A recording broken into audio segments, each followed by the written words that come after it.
Hurry in for a great deal on the most awarded SUV brand, Jeep. There's only one. Well-qualified current FCA lessees can lease the 2025 Jeep Grand Cherokee Laredo X 4x4 for $339 a month with $339 due at signing and no down payment. See your SoCal Jeep brand dealer.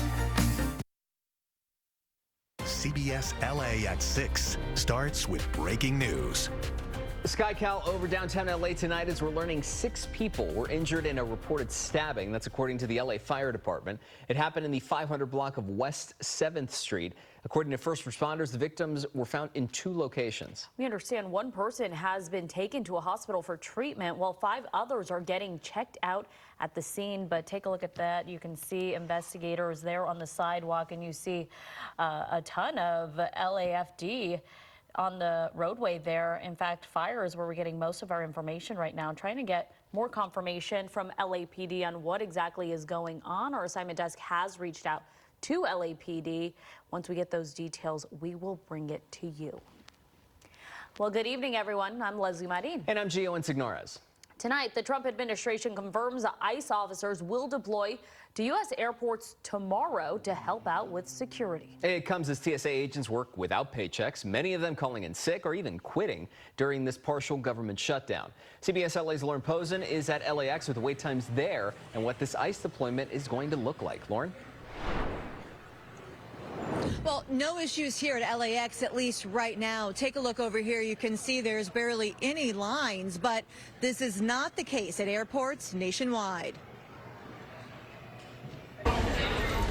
It's a tale of 2 coasts. This is what it looked like inside LAX on Sunday as travelers moved smoothly through TSA checkpoints. It doesn't look nearly as bad as other states. A sharp contrast to Hartsfield-Jackson in Atlanta. Lines are stretching all the way back to baggage claim. Water, anybody want water? Wait times anywhere from 3 to 5 hours. Been waiting in line since we got here. The lines have moved very slowly.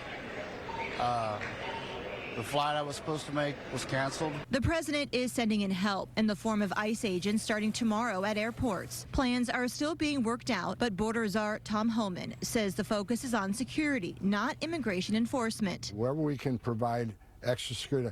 I don't see an ICE agent looking at an x-ray machine because we're not trained in that. There are certain parts of security that TSA is doing that we can move them off those jobs and put them in the specialized jobs, help move those lines. More than 400 TSA officers have quit since the partial government shutdown began a month ago. Secretary of Transportation Sean Duffy warns the situation could get worse before it gets better. If this Homeland Security funding isn't resolved, I think you're going to see more TSA agents as we come to Thursday, Friday, Saturday of next week. They're going to quit or they're not going to show up. Legal experts say the government can send ICE agents to help TSA with security during staffing shortages. If they're going in and targeting people for immigration issues, I think that could create a problem. But if they are just acting as security for the airport, I don't see that there's any problem with that. I think that's in line with federal regulations and what ICE is empowered to do. TSA agents will get paid, but not until the shutdown ends. And the big question is, when will that be? It's unfortunate what's going on with the TSA agents not getting paid what they're supposed to be paid. Now, DHS won't say which airports ICE agents will be deployed to, but CBS News is reporting tonight a good hint could be those airports where they've seen the most call-outs. That includes cities like Atlanta and Houston. As for Governor Newsom, he is responding to this recent development, saying tonight that he does not agree with it, and he feels that this is why President Trump's, in his words, his use of ICE needs to be reined in. Reporting live from LAX, Lauren Posen, CBS LA. Lauren, thank you. A woman killed in a shooting in Beverly Grove. There was video posted to social media showing the scene outside a home near Olympic and Doherty this morning. LAPD tells us the victim was a woman in her 40s. She was taken to the hospital where she died. A dog was also found dead at the scene. We're told there's a suspect in custody, and investigators say this was a domestic incident, but have not released any information on the suspect. A burglary investigation in Toluca Lake. LAPD says it happened last night around 10:30 near Whipple Street and Ledge Avenue. The suspect entered through the back of the building to get access to the home. When officers arrived, the suspect was already gone. It is unclear what was taken from the home.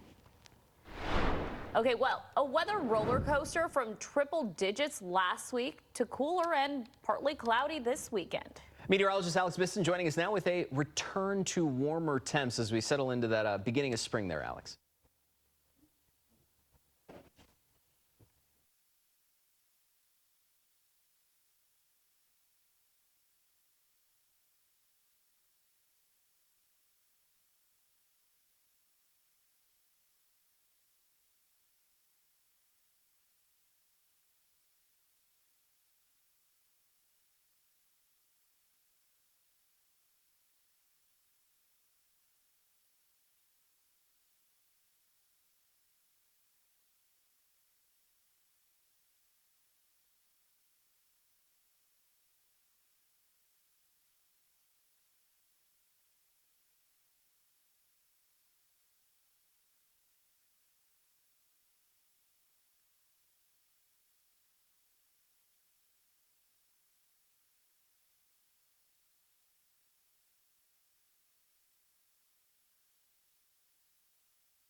Alex, thank you. This weekend, President Trump threatening to, quote, obliterate Iran's power plants if it doesn't fully open the Strait of Hormuz by Monday night. Iran's military warned the strait will be completely closed if the U.S. follows through with the attacks. Meantime, CBS LA's Kcbs tells us Israeli officials are urging European nations to step in before they find themselves in Iran's firing line. Israeli Prime Minister Benjamin Netanyahu is calling on the international community to join Israel and the U.S. in the war against Iran.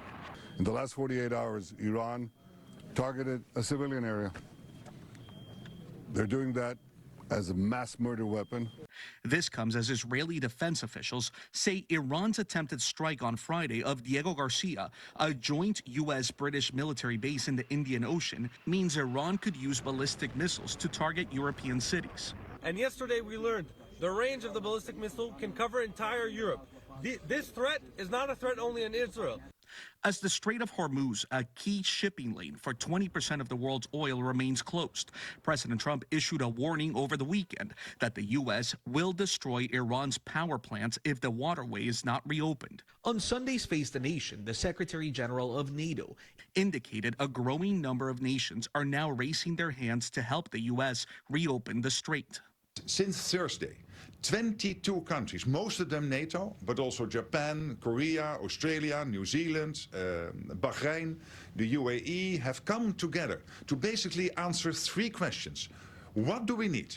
When do we need it? And where do we need it?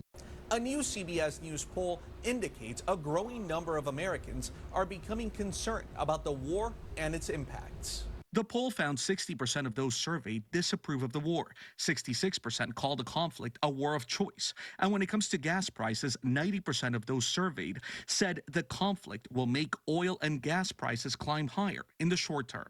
Cristian Benavides, CBS News, West Palm Beach.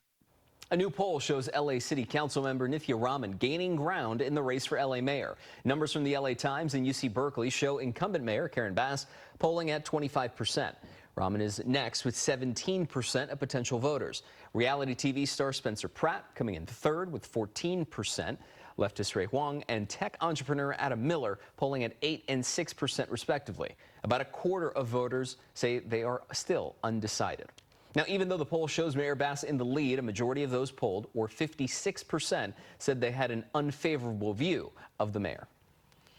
Well, an urgent push for adoption after a massive rescue in Lake Hughes following an investigation into neglect and overcrowding of animals. The Department of Animal Care and Control opened shelters today to help encourage adoptions. LA County Animal Care estimates approximately 250 dogs and 66 cats were present on the property, with many being transferred to their care centers. We were outside an adoption center in Baldwin Park as this dog was being pulled to go to Border Collies in Need, an organization based in San Pedro.